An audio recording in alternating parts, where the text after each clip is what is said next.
This is my 1970s model Rupp Minibike. I bought the frame in original condition. It's not been cut on at all. Sandblasted the frame. The only modification is the brake over here on the left side, the front brake. We extended the front brake clear to the front pegs instead of the original brake that was back here. It's still the same friction style brake against the rear tire. The engine is new old stock 4 horsepower Tecumseh, also from the 70s. Purchased it brand new out of the box at a swap meet here locally.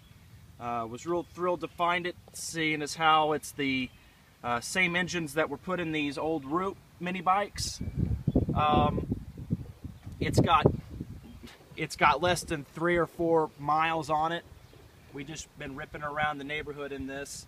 Like I said, sandblasted it, put some candy on it. I built a seat out of the woven pigskin and black kangaroo lace with skirting around the seat. Got the rear seat shocks, front tool bag to hold all your tools. Got new tires, new wheels. Handlebars are original, hard to find in the higher stretch there on the handlebars. Runs good, starts on the first pull.